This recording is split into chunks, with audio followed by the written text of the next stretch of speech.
Good morning छात्रों। तो आज की जो तासिका है, इस तासिका में आज हम हमारा दूसरा पाठ लेंगे जिसका नाम है उसी से ठंडा उसी से गर्म। तो शुरुआत में हम इस पाठ का परिचय देखेंगे। तो उसी से ठंडा उसी से गर्म क्या है, ये सभी को मालूम है, आपको भी मालूम है, मुझे भी मालूम है। तो क्या है उसी से ठंडा उसी से गर्म? हमारे देश में हमारे जो देश है उस देश में 3 मौसम है, मालूम है सबको। कौन से? धूप का है, बारिश का है और ठंड का है। तो अभी कौन सा मौसम चल रहा है हमारा? बारिश का। सही है। तो बारिश के मौसम में जब बहुत ज्यादा बारिश हो जाती है और इस बारिश के मौसम में जब हमें ठंड महसूस होती है, ठंड लग जाती है, हमारे हाथ कांपने लगते हैं, तो हम क्या करते हैं? एक दूसरे के ऊपर हम ऐसे हाथ हमारे घसीट लेते हैं, बराबर है, और हमारे हाथ में हम फूंक मारते हैं। किस लिए फूंक मारते हैं? ताकि वो हमारे हाथ ठंड से गर्म हो जाए, इसलिए हम घसीटते हैं ऐसे ऐसे और हम उसमें फूंक मारते हैं ताकि हमारे हाथ क्या हो जाए, ठंड से हमारे हाथ गर्म हो सके। आगे दिन में और जब हमें ठंड लगती है, हम चूल्हे के पास बैठते हैं, गर्म जो चूल्हा होता है उसके पास हम जब बैठते हैं, ऐसे ऐसे ऐसे हाथ घसीट कर हम चूल्हे के सामने रख देते हैं ताकि वो गर्म हो जाए।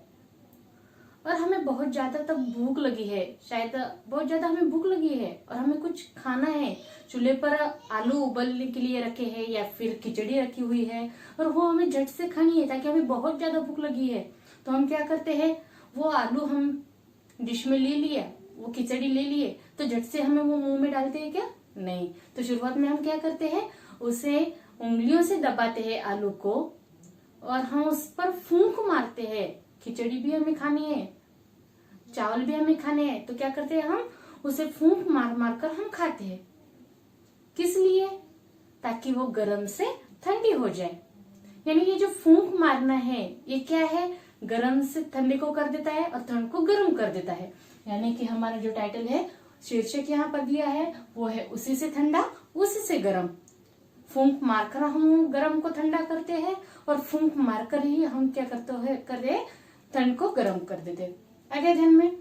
तो ये जो पाठ है उसी से ठंडा उसी से गर्म, ये जो विधा यहाँ पर बताई है, ये विधा, इस विधा के जो रचनाकार है उनका नाम है डॉक्टर जाकिर हुसैन। जाकिर हुसैन, ये नाम आपने पहले भी सुना होगा। जाकिर हुसैन नाम सुना है सबने? हाँ सुना है। जाकिर हुसैन एक तबला वादक है, उस्ताद जाकिर हुसैन। जो यहाँ पर देखो हमारे जो रचनाकार है उनके सामने क्या है, डॉक्टर जाकिर हुसैन। हमारे जो रचनाकार है वो है हमारे भारत के तृतीय राष्ट्रपति थे। डॉक्टर जाकिर हुसैन कौन थे? भारत के तृतीय राष्ट्रपति। और ये सिर्फ जाकिर हुसैन, ये जाकिर हुसैन कौन है? एक तबला वादक है, उस्ताद जाकिर हुसैन तबला वादक। और डॉक्टर जाकिर हुसैन ये भारत के तृतीय राष्ट्रपति थे, जो कि हमारे जो पाठ है इस पाठ के रचनाकार है। उनका जन्म हुआ है 8 फरवरी 1897 में। उनका जन्म कब हुआ है? 8 फरवरी 1897 में, जो कि हैदराबाद में उनका जन्म हुआ है, हैदराबाद। और उनका मृत्यु हुआ है 3 मई 1969 में, जो कि दिल्ली में। उनका मृत्यु कब हुआ है? 3 मई को हुआ है और 1969 में हुआ है और दिल्ली इस गांव में उनका मृत्यु हुआ है। ये हुआ है इनका परिचय। तो डॉक्टर जाकिर हुसैन जी स्वतंत्र भारत के तृतीय राष्ट्रपति, मैंने कहा है हम यहाँ पर डॉक्टर जाकिर हुसैन जी जो है वो स्वतंत्र भारत के, हमारा जो देश है भारत, उस भारत देश के तृतीय राष्ट्रपति है। पहले राष्ट्रपति कौन है हमारे? प्रथम राष्ट्रपति कौन थे? सभी को मालूम है, डॉक्टर राजेंद्र प्रसाद। उसके बाद के द्वितीय राष्ट्रपति डॉक्टर सर्वपल्ली राधाकृष्णन और हमारे तृतीय राष्ट्रपति है डॉक्टर जाकिर हुसैन जी। ये ध्यान में रखना है। आगे है डॉक्टर जाकिर हुसैन, विद्वान और शिक्षाविद है। ये हुआ इनका परिचय। हम शुरुआत में क्या कर रहे हैं, शुरुआत में हमने देखा है पाठ का परिचय, बाद में हम अभी देख रहे हैं डॉक्टर जाकिर हुसैन यानी कि हमारे जो रचनाकार है, इस रचनाकार का परिचय, लेखक का परिचय। तो डॉक्टर जाकिर हुसैन भारत के तृतीय राष्ट्रपति थे तथा वो एक विद्वान और शिक्षाविद थे। विद्वान यानी होशियार, चतुर, और शिक्षाविद, शिक्षाविद का अर्थ भी यहाँ पर विद्वान भी होता है, और शिक्षाविद यानी शिक्षा शास्त्री, यानी जो भी विषय है, अलग अलग विषय, उस विषय में वो विशेषज्ञ है, एक तज्ञ उन्हें कहा गया है, विषय का विषय तज्ञ। तो शिक्षाविद का अर्थ हुआ है शिक्षा शास्त्री, ये विषय के अनुसार वो उस विषय का विषय तज्ञ। आगे है उन्हें आधुनिक भारत के विकास में उनका योगदान रहा है। आधुनिक भारत, यहाँ पर आधुनिक भारत ये शब्द दिया है, तो आधुनिक का अर्थ क्या होता है, आधुनिकता, यहाँ पर देखा गया है। वह राष्ट्र प्रेम, आधुनिकता, वैश्वीकरण, भाषा, संस्कृति, शिक्षा और इतिहास विषयों से गहरे जुड़े हैं। देखा है हमने कि डॉक्टर जाकिर हुसैन जी एक शिक्षाविद है। शिक्षाविद यानी जो कि अलग अलग विषय के बारे में उन्हें बहुत जानकारी है, एक विषय तज्ञ उन्हें कहा गया है। इसीलिए उनके प्रति राष्ट्र प्रेम, आधुनिकता, वैश्वीकरण, ये जो विषय है, आधुनिकता यानी क्या कहते हैं आधुनिकता को हम, मॉडर्निटी, जैसे कि आधुनिक समाज यहाँ पर कहा गया है। आधुनिक समाज के लिए एक आशुलिपि यहाँ पर कही है, और वो आशुलिपि कौन सी है, आधुनिकता। यहाँ पर आशुलिपि, आशुलिपि यानी क्या कहते हैं हम उसे, संकेत भाषा। संकेत भाषा यानी जैसे कि हम उसे शॉर्ट हैंड कहते हैं, और यहाँ पर उसे हम आशुलिपि कहते हैं।